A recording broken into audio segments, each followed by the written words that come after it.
জন্মেই মুক্তি দিলেন জীবে, দেবশিশুর নাম দেওয়া হলো বীরু। পরবর্তীকালে এই বীরেন্দ্র হলেন বীরেন্দ্র চক্রবর্তী। হ্যাঁ, আজকের বহু বিতর্কিত মহাপুরুষ শ্রী শ্রী বালক ব্রহ্মচারী মহারাজ, তিনি বললেন ধর্মের মূল কথা মানবতা বোধ জাগিয়ে তোলা। এই কেমন রীতি? প্রকৃতির সৃষ্ট এক সন্তানের মঙ্গল কামনায় আরেক সন্তানকে দেবমূর্তির পায়ে বলি দিতে হবে? ধর্মতা তো বলেনি কোথাও। ধর্ম বলছে বলি দাও, বলি দাও মানুষের কুপ্রবৃত্তিগুলো যা আজকের পৃথিবীটাকে বিষিয়ে তুলেছে। দিলেন তিনি জীবের কুপ্রবৃত্তিগুলোকে ধ্বংস করার ধ্বনি, আসরিক প্রবৃত্তিকে দমন করার অস্ত্র। রাম নারায়ণ রাম। দেওয়ালি সমগ্র ভারতের একটা আনন্দ উৎসব। এই উৎসব আলোর উৎসব। সকল জীবের ঐকান্তিক আরতি আলো আর আলো। তমসমা জ্যোতির্গময় মহামন্ত্রের উদ্গাতা আর্য ঋষিদের রক্ত ভারতবাসীর শিরায় শিরায় প্রবাহিত। এই শুভ তিথিকে উপলক্ষ করে যুগ যুগান্তর ধরে আমাদের ঐকান্তিক আরাধনায় যে পুণ্য ফল সঞ্চিত হয়েছিল, তারই ফলে এমনই এক শুভ তিথিতে পূর্ণ জ্ঞান শক্তির পূর্ণ রূপ নিয়ে শুদ্ধ বুদ্ধ ও মুক্ত অনন্ত শক্তির মূর্ত প্রতীক মহাদুর্লভ পরম জ্যোতির্ময় জন্মসিদ্ধ ঠাকুর শ্রী শ্রী বালক ব্রহ্মচারী মহারাজ আমাদের মধ্যে ধরা দিয়েছেন 1327 সালে 23শে কার্তিক মঙ্গলবার ঢাকা জেলার মেদিনী মণ্ডল গ্রামে। শ্রী শ্রী ঠাকুর বলেন, আমি অজনী সম্ভূত, নিশ্চিত যেন আমি মহাপ্রকৃতি থেকে চরমতম ক্ষমতা নিয়ে এসেছি। আমি এমন মতবাদ সৃষ্টি করে যাব যা আজ পর্যন্ত সৃষ্টি হয়নি, যার উপর আর কিছু আছে কিনা সন্দেহ। এ মতবাদ শুধু মানব জাতির জন্য নয়, সমগ্র জীব জগতের জন্য।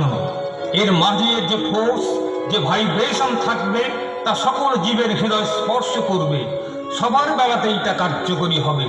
হে প্রভু, তোমার ইচ্ছাই পূর্ণ হোক সকলের জীবনে। ওরে শ্রী চৈতন্য মহাপ্রভু দিয়েছিলেন কথা মাতুল বিষ্ণুদাস ঠাকুরের কাছে, তোমারই বংশে ত্রয়োদশ উত্তর পুরুষে ভাগ্নেয় রূপে আবির্ভূত হব এই ধরা মাঝে। তাই শচীদেবীর সহোদর যে ঠাকুর বিষ্ণুদাস, ঠাকুর বিষ্ণুদাসের পুত্রের নামটি গোপাল দাস। গোপাল দাসের পুত্র রাজীব লোচন, তার পুত্র হলে সবে রামকৃষ্ণগণ। রামকৃষ্ণের পুত্র জানি রামচন্দ্র তারে মানি, তার পুত্র রামদেব শোনদি এমন মহাপ্রভুর ভবিষ্যৎবাণী ঘটিতে বর্ণন।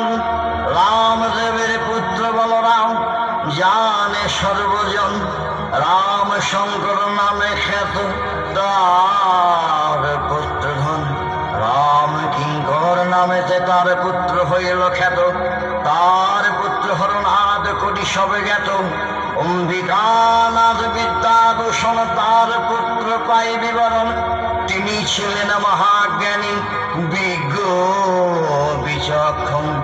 অম্বিকানাথের পুত্র হেরম্যনাথ জানি, কন্যা চারুশীলা দেবী এই সত্য মানি। তারই গর্ভে জন্ম নিলেন পূর্ণ ব্রহ্মহরি, মহাপ্রভুর মূর্ত প্রতীক বালক ব্রহ্মচারী। সুদূর বাংলাদেশে 51 পরিবারে মহামায়া কালী পুজোর দিনে রাত্রি 10:20 অজনী সম্ভাবা পথে এলেন এই জন্ম সিদ্ধ চির সন্ন্যাসী। ভগবতী ঠাকুর চিৎকার করে বললেন, কই হে চিনির ডালার থালা নিয়ে এসো। শ্রী শ্রী ঠাকুরের মা ছিলেন অন্তঃসত্ত্বা চারুশীলা দেবী। ওই গর্ভবতী অবস্থায় চিনির ডালার থালা নিয়ে চলে যাচ্ছিলেন মন্দির প্রাঙ্গণে। হাত হতে পড়িয়া যায় চিনির ডালার থালা। এ কি অমঙ্গলের ছায়া? না, কালা পাহাড় নয়, কালা চাঁদ এসেছে। তাই মেদিনী মণ্ডল গ্রামে 51 পরিবারে আনন্দের বন্যা বয়ে চলল। মা, তাহলে কি ছাপ শিশু বলি বন্ধ হয়ে যাবে? পুজো কি বন্ধ হয়ে যাবে? না, বন্ধ হবে ছাক শিশু বলি।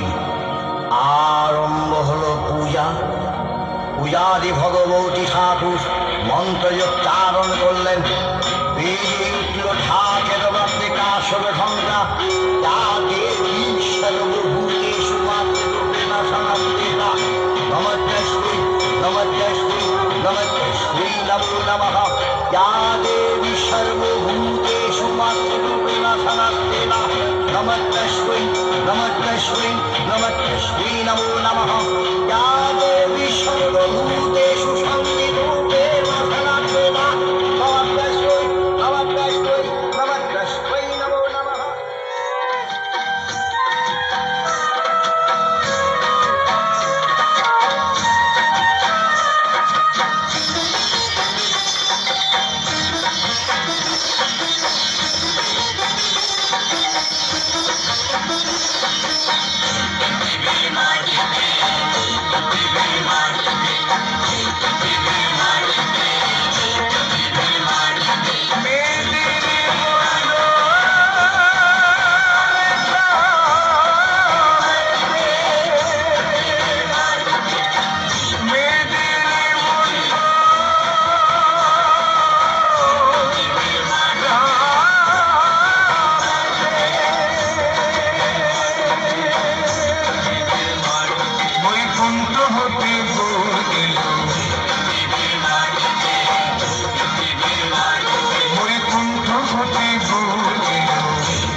মঙ্গলবার অমাবস্যা তিথিতে জন্ম হলো তার। বন্ধ হলো ছাগ বলি আর কালী পূজা। ধর্ম ব্যবসায়ীদের এতে দিলেন সাধা। বিশ্বপিতা জন্ম নিল বেদ নাম বিরাতে।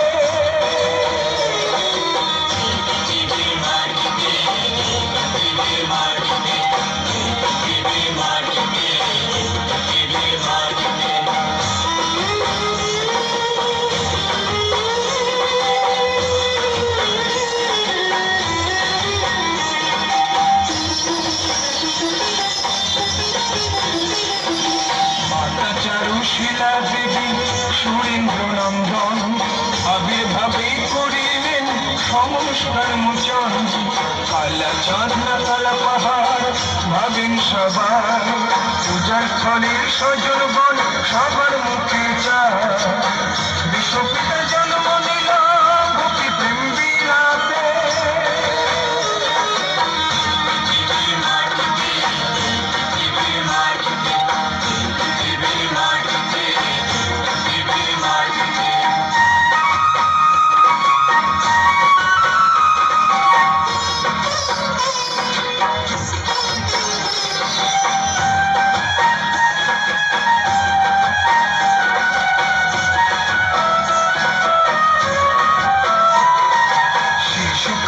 শিশুর সাথে করিতেন খেলা আর খেলার ছলে দেখাইতেন কত নানান লীলা।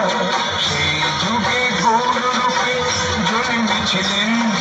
বেদের বাণী প্রচারিতে আবার আসিলেন। ভবিষ্যৎ